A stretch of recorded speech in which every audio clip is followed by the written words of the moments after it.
But I watched last week's episode back, the Zoomer Nation Hegel debate back, or discussion, or somewhere in between, and I kind of came to the conclusion that it didn't really seem like it didn't really seem like she caught on to the fact that I was like, it didn't seem like she knew that I was going to be being oppositional beforehand. It seems like she went into it not understanding that I was going to argue with her position, not just like ask her questions. Like, it wasn't an interview, it was a discussion. But the vibe I got from watching it back made it seem like she didn't know that going in, which would be my fault. That would be my bad. I guess I don't know, because I assumed that I made that clear in our, like, DMs before the show. I assumed that I, like, made it obvious that it was going to be like a, tell me your perspective so that I can argue with it kind of discussion. But again, watching it back, it didn't seem like she understood that. So it's kind of like, I don't know, I feel kind of awkward about that. I do feel kind of awkward about that. Especially since it was like, because she said certain things. Like, she said, like, I'm not the best person to have the conversation with because she doesn't know Deleuze, but it's like, okay, I don't know Hegel. You're telling me about Hegel and your idealism about objective morals or whatever. So, like, I'm still having the discussion. Like, you don't have to know about a topic to have the discussion on camera. I don't know why people feel like they need to. I don't know. It's just, it seems like there's a lot of barriers. There's a lot of walls that I just enjoy being like the wrecking ball that just kind of whoosh, demolishes them, inhabits the space between them.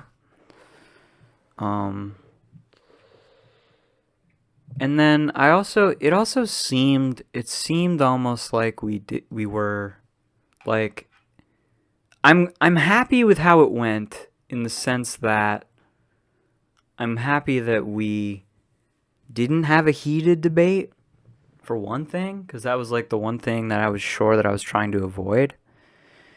And I'm glad that it was interesting, because it was an interesting conversation, and it did seem like, to me anyway, in my estimation, to my mind, it seemed like we were both getting out our ideas and the concepts and our beliefs that we believe in,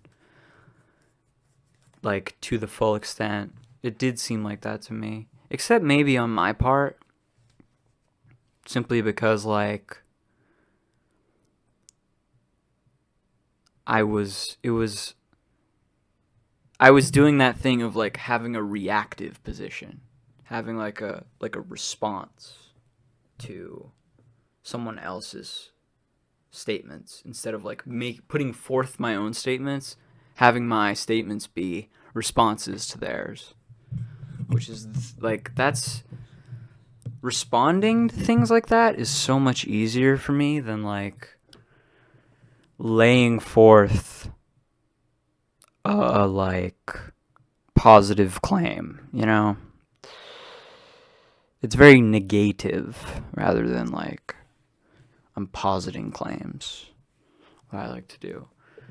Because I'm just not interested in, like, like I said during the podcast, I'm not interested in building my own, like, system that we can call objective to evaluate ethics. Like, it's just not, I'm interested in tearing down and exposing the systems that are structurally enforced more than I am in, like, building my own ideal system of ethics that we can then call objective and instantiate into the world or whatever. But no shade for those who are, I guess. That's just not what I do.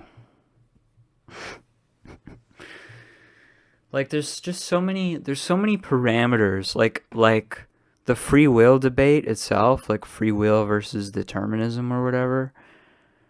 There's so many parameters like that just don't fit into like the way I think philosophically about things.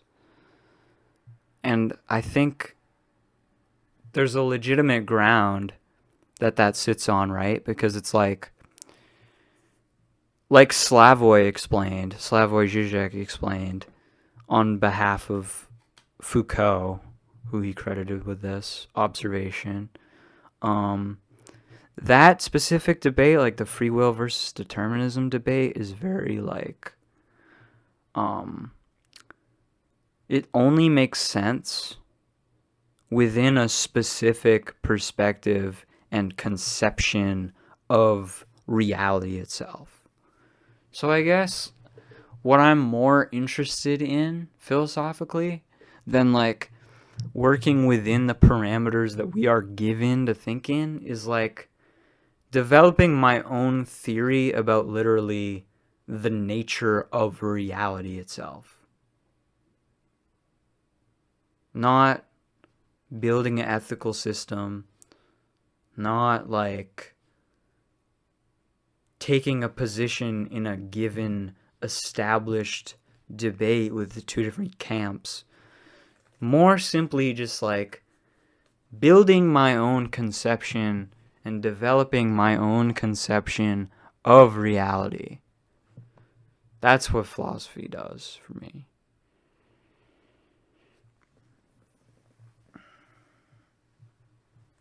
And so I'm reading more of the Nietzsche book by Deleuze,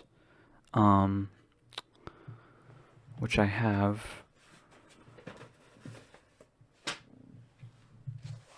right here. I'm getting more into that because I just find myself wanting to figure that out more. And as I read through it, I find there's connections with Anti-Oedipus as well. Like there's just kernels within it that are developed more later in Deleuze's work. And the thing about Deleuze's Nietzsche interpretation is that he has these concepts of force and sense and the will that are like different from any other philosophical material that I've sort of like encountered before, where you have like these these direct statements in the book that he puts forward of like, this is what my interpretation of Nietzsche is. This is what I think we are saying here. And like one of them being like, we will not know the sense of a thing until we know the force that has appropriated the thing. And by thing, it's like the broadest, in the broadest sense of the word thing, like a person, a human being, a fucking object of any kind, you know, something in the natural world even. They're all things in this sense. And so what gives something its sense is the force which appropriates or dominates or exploits that thing. And he develops this more to go into the idea that like a force isn't actually just the force itself. The force is also the thing that it gives its sense to, And the way that he explains this, I've comprehended it to mean that like the struggle of forces itself, because the force is never singular, it's forces that are constantly sort of vying for influence over these things. And that struggle of the forces themselves creates the objects themselves out of reality. So it's like that process itself is a process of change. It's a process of creation. And that's the type of thing that like Deleuze's broader philosophy really does a good job of delving into, is like creation and change. He has a very good, like with his concept of desire, for example. And desire as productive, desiring production.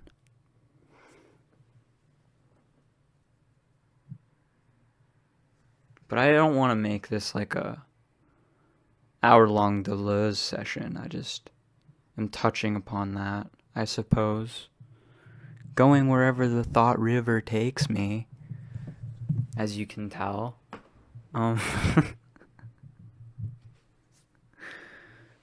But, and then like, I don't know. Do I want to talk more about this, or is this getting too like, I'm not live, so I don't have like a chat to give me immediate feedback on what I'm saying. But I'm sure, I hope when I do talk about those things and delve into those topics like that, you all sort of like can grasp what I'm talking about. Because I did get some feedback on the last podcast, the Zoomer Nation Hegel discussion, that it was like you needed more, people felt that they needed more background information to really grasp what we were talking about like the ideologies that we were talking about. But it seemed like Zoomer was doing a good job of explaining Hegel to me. Maybe I'm just smart and I just have like an affinity for theory and all of this stuff that we talk about. But like, it seemed like she was doing an okay job of explaining the ideas to my ears. And I don't think anything I said was too, like, people use the word esoteric. Too esoteric. That's not actually what esoteric is, but people love to use the word esoteric when they mean it's, like, complex. Like what I enjoy talking about recently with people of like facing the world in its true complexity. That's what they mean when they say esoteric, is like actually facing the world in its true complexity. And like delving down to that level of like what undergirds the surface of our reality. What is actually going on under the surface of reality. And so people like to use the term esoteric to reference that. But the thing about that is like, that's the level I think on by default. I don't think on the surface by default. Maybe there was a point when I did think on the surface by default more, but now it's like I think on the deeper level automatically about everything. And I guess that just comes with practice. That just comes with like putting it into practice and like doing it a lot, I guess.